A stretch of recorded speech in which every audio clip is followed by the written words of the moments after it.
Hello everybody, I am Jedi Jack Penguin and welcome back to another LEGO Lord of the Rings review. So today we're going to be looking at set number 9469, Gandalf Arrives. This set includes 83 pieces, retailing for $12.99 when it released back on June 1st of 2012. Getting right into the box art, you get that nostalgic Lord of the Rings feel from the very top. You get the one ring to rule them all instead of Sauron, which you saw in another set, which will either release before or after this video. Another thing I have to point out is just look at how beautiful the Shire looks in the background of this set. I really love how that turned out. The lighting works very well here. Spinning around to the very back of the box, you get a quick advertisement for the Lord of the Rings video game, as well as some alternate shots just showing some of the features of this particular set.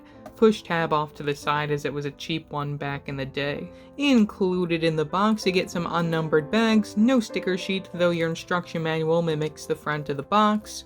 From the very back, you get your Win Kid, and some advertisements featuring a character checklist, which I think is really welcome for the time period. I always loved getting these in sets.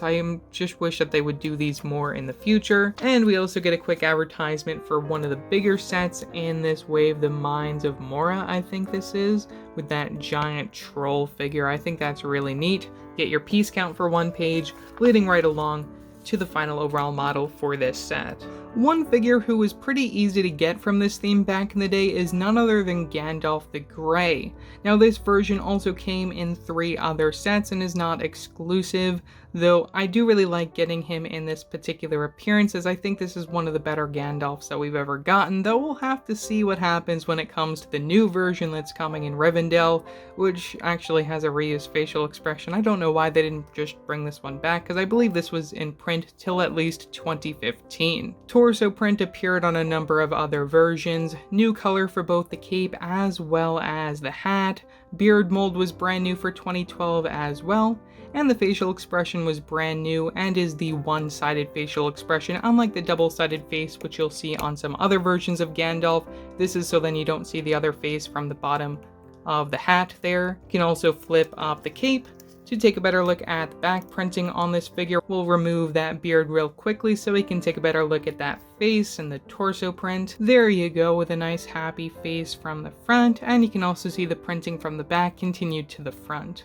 Rushing to meet with Gandalf, we have Frodo Baggins, this Hobbit character featuring a book for his accessory. You'll also get this particular minifigure in a polybag, so he is nothing special. You could have gotten him in either this set or that polybag, due to the inclusion of that torso piece with the suspenders, which I think looks really funny. Looking back at this figure, it just blows my mind that now we actually have dual molded legs to show the bare feet of the hobbits. It's just really crazy to see how far LEGO has come when it comes to designing these characters. You can take a look at the back printing, the continuation of those suspenders there. I really love the sand green for this torso though. I think it works very well.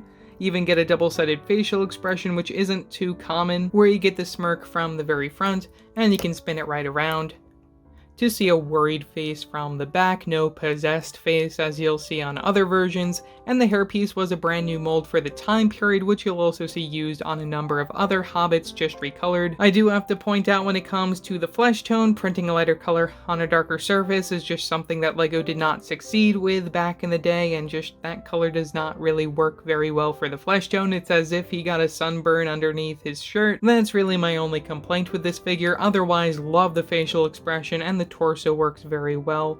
Arriving at the Shire to celebrate Bilbo Baggins' 111th birthday, we have Gandalf riding this horse-driven cart, which I think is a really nice small build to be included for this theme.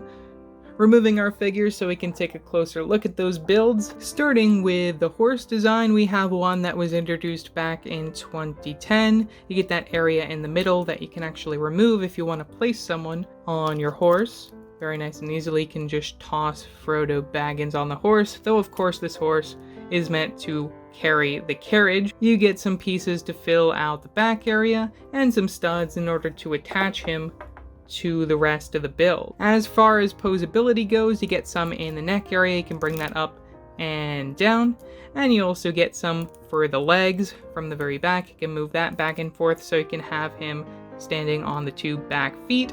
Get the anti-studs so you can click those onto some regular studs, and some really nice printing when it comes to the head area for the straps and the eyes and even the pattern from the very front of the face. Now looking at the cart design, we get some larger wheels to help pull this across. You can move those back and forth, and you can also move it with the horse, which you can attach from this area with the studs. And as I said, you can just move it like such. Really nice and easily. You get a number of loose accessories, a plain brown book which you can give to Frodo, a carrot in which you can feed the horse, Gandalf's wizard staff, a 1x2 print for a letter, which is pretty common, and these three things to represent fireworks, most notably this snake one only coming in an Ninjago set.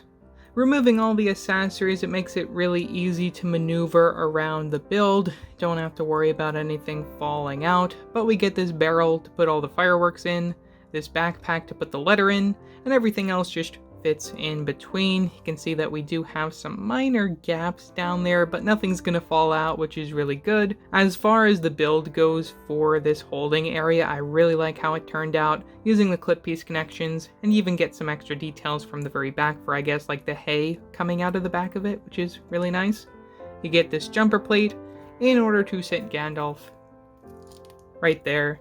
The only problem with this is really like the cape is very liable to get ruined just being folded like that. Placing everything into the back of Gandalf's cart, here's just a quick look at how that looks all set up nice and neatly. Again, the only problem with that is if you pick this up and carry it around, you are very liable to spill it over, which is something that I don't really want to do.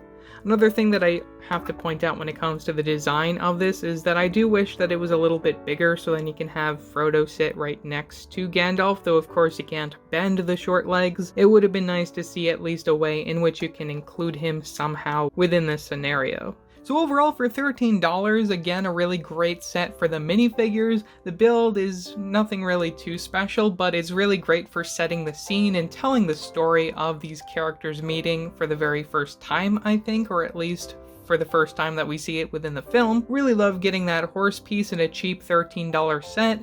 As far as the accessories go, I do love getting those plain brown books as they are very liable to break, just like a lot of other brown pieces like this horse, which I've seen some tragic stories of people who have recently opened brand new boxes of these Lord of the Rings sets and finding broken pieces in them, and it's just really terrible. But thankfully this set is still in great condition, even got it back when it first released, I think. And as a whole, I think this is a great set to add to your collection if you're a fan of Lord of the Rings. So yeah, that's all that I have to say for this video. Leave your thoughts down in the comment section below, what your thoughts are on this set. Also, don't forget to like and subscribe and hit that bell icon so you know every time I upload a new video. So yeah, that's it for now, and I will see you next time. Bye!